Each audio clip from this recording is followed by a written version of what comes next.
अस्सलाम वालेकुम स्टूडेंट्स। आज हम क्लास 8 साइंस चैप्टर नंबर 4 पढ़ रहे थे।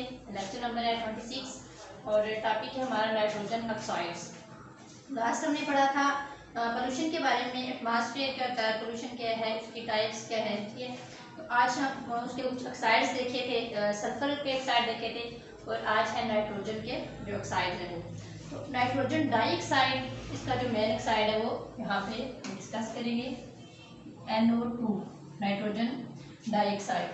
तो इसका कि शहरों में हम देखते हैं वहाँ पे बाथरूम की तरह का एक छत बना होता है, उसका कलर ब्राउन होता है। ठीक है, तो वो रियली वो बादल नहीं होते। ठीक है, वो होता है स्मोक, जो इंडस्ट्री से स्मोक निकला होता है वो सारा वहाँ पे जाके इकट्ठा हो जाता है बादलों के साथ मिलके। ठीक है, तो उसकी वजह से जो देखने जो हमें चीज़ें दिखती हैं वो कम हो जाती है दिखना। ठीक है, अब ये जो रेडिश ब्राउन टॉक्सिक गैस होती है, ठीक है, इसकी एक कैरेक्टरिस्टिक है कि जो इसकी स्मेल होगी वो चुभने वाली, बाइटिंग ऑर्डर होगी। क्या हमने देखा है कि ब्राउन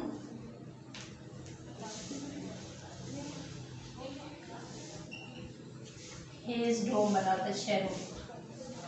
दूसरे नंबर पे इसकी हमने कैरेक्टरिस्टिक देखी है कि ये बाइटिंग स्मेल उसकी होती है, बाइटिंग ऑर्डर, ये चुभने वाली स्मेल होगी। ये क्या है कि NO2 है, ये मोस्ट इम्पोर्टेंट एयर पोल्यूटेंट, जो प्रोमिनेंट एयर पोल्यूटेंट होगा वो कौन सा NO2 है।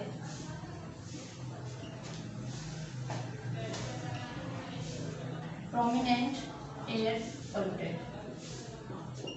एयर पोल्यूटेंट हमने देखे थे कि वो पार्टिकल्स जो हवा को आलूदा करते हैं उनको हम एयर पोल्यूटेंट का नाम देते हैं। तो जो NO2 है ये मोस्ट इम्पोर्टेंट या प्रोमिनेंट इसको हम कहते हैं। ठीक है, अब इसके सोर्सेज क्या होंगे, नाइट्रोजन डाइऑक्साइड जो गैस है इसके सोर्सेज क्या है।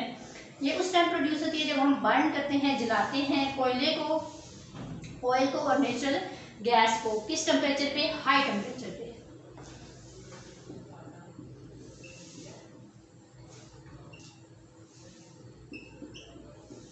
Produced by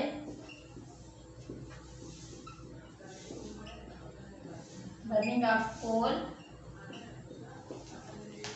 oil and gas, natural gas, industry gas भी होती है। ठीक है, तो जब हम इसको हाई टेम्परेचर पे जलाएंगे तो उस टाइम हमारे पास क्या प्रोड्यूस हो जाएगा, नाइट्रोजन डाइऑक्साइड।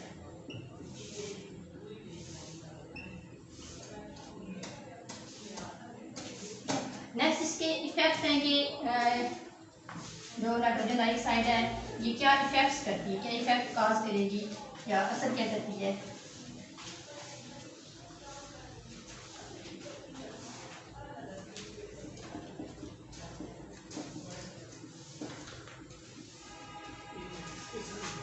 नंबर 1 है increase incidence of respiratory illness, के जो सांस लेने की बीमारी है वो बढ़ जाएगी। Respiratory illness. नेक्स्ट है डिफिकल्टी इन ब्रीथिंग, सांस लेने में प्रॉब्लम आएगी। Difficulty in breathing. Damage to lungs tissue, lungs tissue जो होते हैं फेफड़ों के, जो जिनसे मिलके वो बना होता है वो सारे क्या हो जाएंगे, डैमेज हो जाएंगे।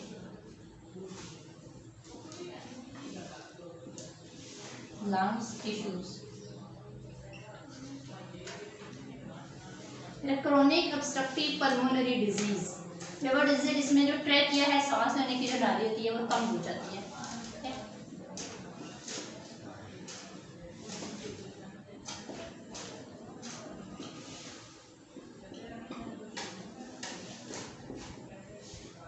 पल्मोनरी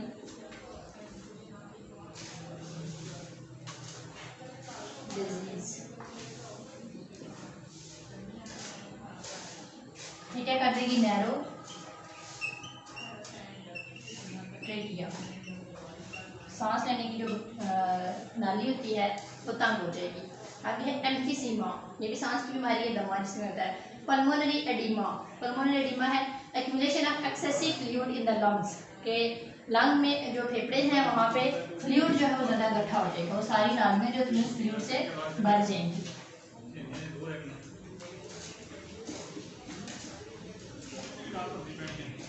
पल्मोनरी एडिमा, इसमें लंग्स के जो टिश्यूज हैं वो फ्लूइड से भर जाएंगे। तो ये हमारा जो नाइट्रोजन का ऑक्साइड है वो यहाँ तक कंप्लीट हो जाता है। नाइट्रोजन के ऑक्साइड कौन से हैं, उनका इफेक्ट क्या है, उनके सोर्सेज क्या है। नेक्स्ट हमारे पास कार्बन मोनोऑक्साइड आती है।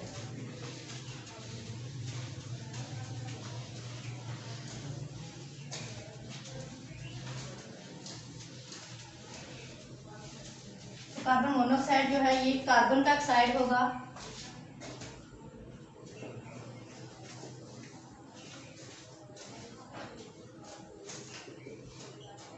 कार्बन मोनोऑक्साइड, ठीक है। अब इसका क्या है कि ये colourless, odourless and non irritating poisonous gas होती है। तो इसका कोई कलर नहीं होता, ना ही कोई स्मेल होती है। इसकी क्या है कैरेक्टरिस्टिक्स हैं।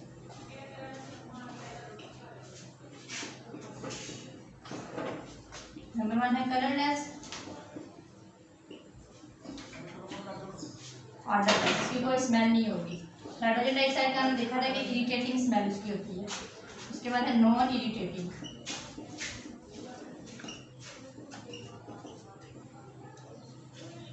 और पॉइजनस गैस क्या होती है, जहरीली गैस होती है। कोई इसका कलर नहीं होता, कोई स्मेल नहीं होती, ठीक है। और नॉन इरिटेटिंग मतलब इससे कोई उलझन भी नहीं होगा, लेकिन ये क्या है, पॉइजनस जहरीली गैस होती है। इसके सोर्सेज क्या हैं, जब इनकम्प्लीट कंबस्शन होती है, कंबस्शन होता है जलना, ठीक है, इनकम्प्लीट कंबस्शन होती है फ्यूल की। जब हम फ्यूल को कम्प्लीटली बर्न नहीं कर सकते तो क्या होगा, कार्बन मोनोऑक्साइड प्रोड्यूस होगी।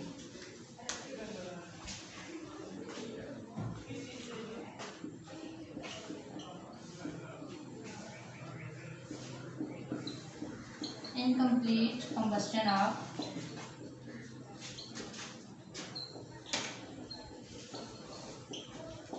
फ्यूल, ये फ्यूल ये होता है जो पेट्रोल वगैरह, ठीक है, नेचुरल गैस होगी, कोयला और वुड। फ्यूल में क्या क्या चीज़ें आती हैं, natural gas, coal and wood. जब हम इनको जलाएंगे लेकिन ये कम्प्लीटली नहीं जलेंगे, बर्न नहीं होंगे, तो उस टाइम जो प्रोड्यूस होगा वो कार्बन मोनोऑक्साइड होगा। दूसरा vehicular exhaust is major source of carbon monoxide, गाड़ियों से निकलने वाला जो धुआं है,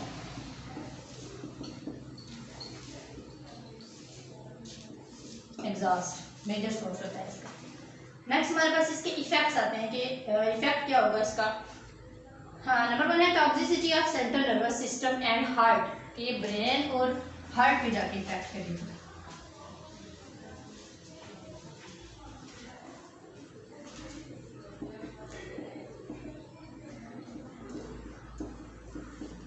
toxicity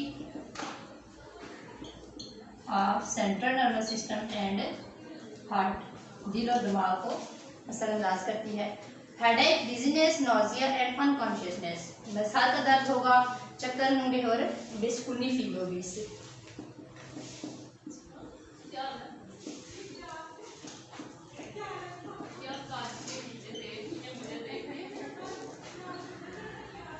nausea and unconsciousness.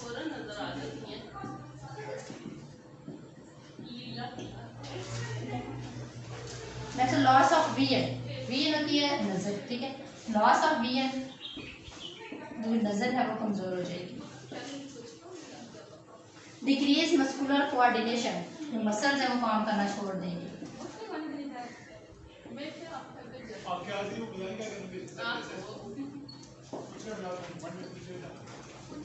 Decrease muscular coordination,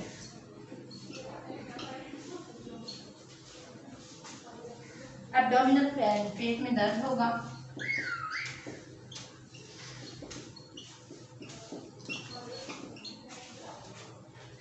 severe effect on the baby of pregnant women, ये सारे क्या हैं, कार्बन मोनोऑक्साइड के इफेक्ट्स हैं। क्या है कि in the case of prolong exposure to high carbon monoxide concentration, कि अगर लंबे से तक कार्बन मोनोऑक्साइड की हाई कंसंट्रेशन में कोई बंदा रहे, unconsciousness the subject will convulsion and death में अगर, तो बहुत ज़्यादा बेसुकूनी होगी उसको, ठीक है, बीमारी लग जाएंगे और जो इसका रिजल्ट होगा वो डेथ होगी, इंसान क्या हो जाएगा, मर जाएगा। नेक्स्ट हमारे पास है chlorofluorocarbons,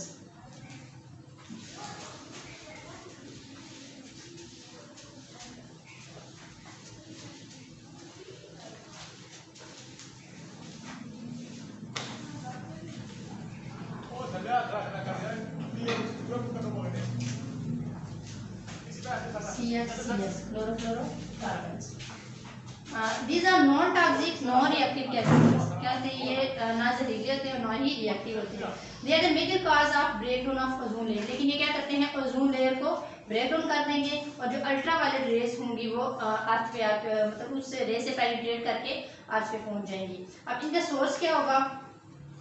use as aerosol propellant. ठीक है, ये स्प्रेज वगैरह में यूज होंगे, कूलिंग एजेंट के तौर पे यूज होंगे रेफ्रिजरेटर में।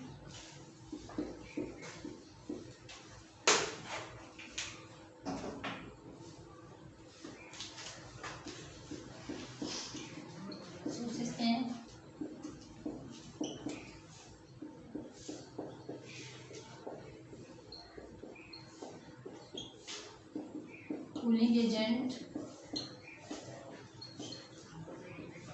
इन रेफ्रिजरेटर।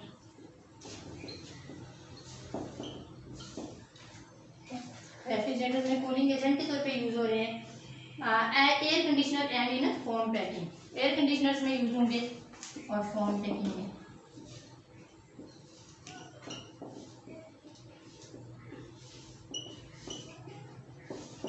अभी कूलिंग एजेंट के तौर पे यूज हो रहे हैं।